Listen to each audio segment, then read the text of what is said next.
All right, boys and girls. Today we're talking about how the left is again missing the point. And this is a weird one because it comes right out of TYT. And TYT has hosted people like Van Jones talking about the myth of the racist Trump supporter. I'll get into that a little bit more as we get into this. But this is just part and parcel of how the left just misses the point so completely. So let's take a look. Called alt-right is already pretty unhappy with Donald Trump. And now when we say alt-right, what we really mean is the hateful fringe of the United States population. Those folks, the folks who helped to launch Donald Trump's political career and helped to put him in office, are very mad right now because they're afraid that they may have also been conned, like the rest of middle America, into believing that Donald Trump was actually a white supremacist. So they have come out and said, if Donald Trump does not stick firmly to those white supremacist teachings that he espoused during his campaign, there will be a full-on revolt. So what he's saying right here is white nationalist groups don't think Trump is going to hold up on his end of his racist comments. So what we have right here is alt-right racists upset that Trump might not be racist. That doesn't seem to fit the narrative exactly. If Trump was really racist, they'd be thrilled, right? From the white supremacist community. And this is coming from people like Mark Weber, Jared Taylor, David Cole, all of whom run some form of a different media outlet aimed at either denying the Holocaust, at trying to expose some sort of Jewish Zionist control of the country, or just flat out saying that white people are the best people. Those are the guys right now who are so mad that Donald Trump appears to be backtracking on all the white supremacy he threw out during the campaign. Oh, so Trump is backing out of his racist sentiment, and that's upsetting the alt-right movement. Doesn't seem like Donald Trump fits the mold of the typical racist, does it? And what this story really tells us is that you cannot make the argument that Donald Trump won the election because he spoke to middle America and addressed their fears. That played a part of it. But the biggest thing that put Donald Trump into the White House is racism. All right, buddy. You realize that the alt-right racist fringe of America is a very small segment. There's a very, very tiny segment of Americans who would say that, yes, indeed, I am racist. Very, very few people will actually say that. The alt-right is a fringe, way out on the edge group that have been given prominence by the election of Donald Trump. Now, I'm not saying that racism didn't have something to do with the rise of Donald Trump. Absolutely. Absolutely. It's true that white racists supported Donald Trump in almost completely. But you're saying most. It's the biggest reason. I don't think that white nationalists are a big enough portion of the 60 some odd million people who voted for Trump. 60 some odd million people voted for Trump. How many white nationalists and alt-righters are there in the country? I have no idea. But for some reason, I have this inkling that it's fewer than 30 million people. But I could be wrong.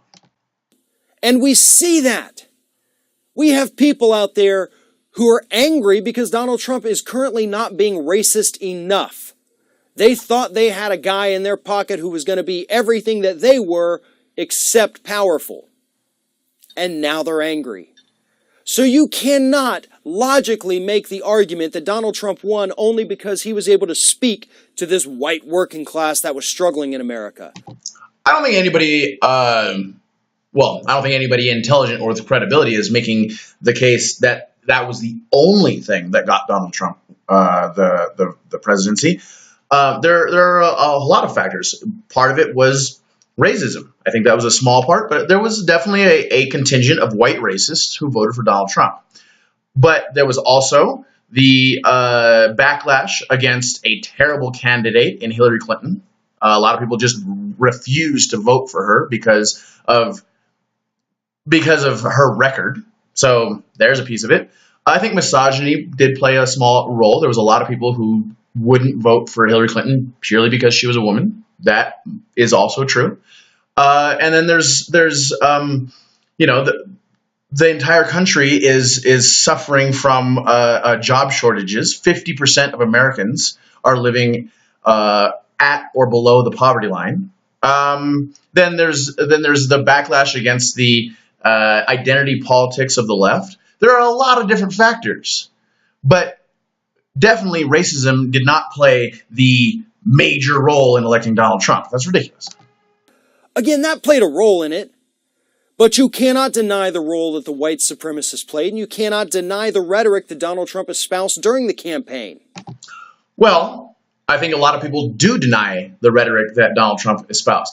I know personally a lot of people who don't feel that what Donald Trump was saying is racist. I think that he was playing up the racist card? Absolutely. He was definitely using rhetoric that had racist tinges in it, but I think that he was very careful never to say something explicitly racist, just kind of racist, and that was why racists support him. I'm not saying that Donald Trump did not use racist language in his campaign, but he used language that made it possible for certain people to dismiss it as not racist. Being Mexican isn't a race. He was saying that Mexico is sending across people as illegal aliens, and many of those people are criminals. Okay, a lot of people don't see that as being explicitly racist. Donald Trump said we need to ban Muslims from entering the country until we can figure out what's going on. Is that a terrible statement? Yes, it's bigoted against Muslims. However, Muslims do cause the most terrorism of any group in the world. And there is a lot of Americans say, you know what, that's maybe not the worst idea I've ever heard, to ban them until we can figure out which countries the activists, the fundamentalists are coming from, and blah, blah, blah. Whatever. I'm not worried about whether or not. I'm not really worried about terrorism in general. I don't think that it's a big deal in this country. I don't think that it will be for a very long time. We aren't seeing the same level of migrant crisis that's sweeping through Europe. That's a real crisis. That's an interesting topic, but it's not explicitly racist. The point is, Donald Trump has said things that were bigoted and terrible if you take them out of context. And even in context, they're not great statements. They're definitely bigoted statements, but they're definitely statements that a reasonable, non-racist person could wish away, especially if they weren't really informed on social justice politics and identity politics and all that. He was very clear about his hatred of Muslims. Well, hatred of Muslims is a strange way of putting that. Muslims cause the most terrorism in the world, and I would say it's a pretty solid stance to say I hate Islamic fundamentalism. I don't want Islamic fundamentalists to come to this country, so we should stop Muslims from coming into this country until we figure out how to ban fundamentalists from coming into the country. It's a nuanced position, but he's just saying, oh, hatred of Muslims. I don't think that he ever said anything hateful towards Muslims specifically. But again, I can be corrected here. I'm not saying that his comments about Muslims were justified or good. I'm saying that it's easy for non-racists to justify those comments. Very clear about his hatred of people of color. That is who Donald Trump is. That's what these people wanted in a. I also have struggled with that one. I don't think Donald Trump ever mentioned anything about people of color negatively in any way ever. I don't think he ever said anything racist towards blacks. I don't think he ever said anything racist towards any group of non-whites specifically because they weren't white.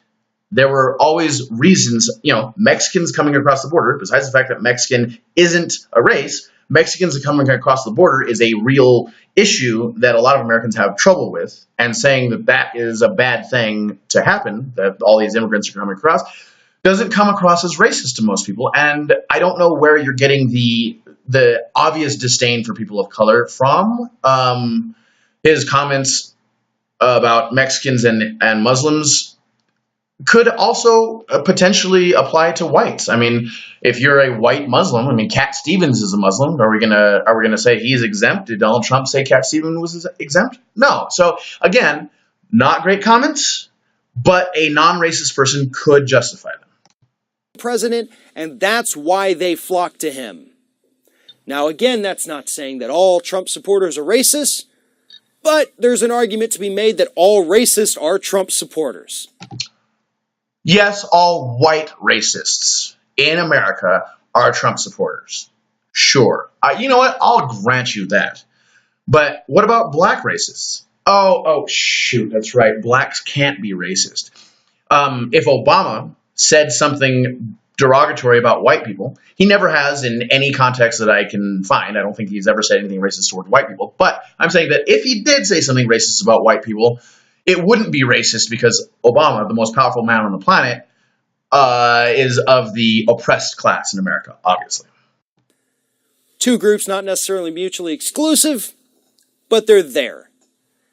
And so the next time you hear someone tell you that no, Donald Trump supporters aren't racist, he's just the populist guy, show him this story. Show him Rory Carroll's work in The Guardian about the white supremacists who are planning to revolt violently if necessary if Donald Trump doesn't stick to his white supremacist talking points. I'll just say that, come on. If the entire alt-right revolted, it would be a minor inconvenience to the country. I mean, and that's saying armed revolt. They're a tiny fringe population. They're not going to cause that much damage. But what I will say about, I don't know. I mean, I guess you could make the claim that fundamentalist Islam is the same way. Fundamentalists are a small minority and they cause a lot of damage. So, okay, I'll grant you that. But it just seems that he's missing. He's giving the white nationalists too much credit here. White nationalists don't deserve enough, all the credit in the world. Like, oh, they caused the president to be Trump, and they are going to revolt, and it's going to be big and scary. This is a tiny fringe group, so don't be afraid of it.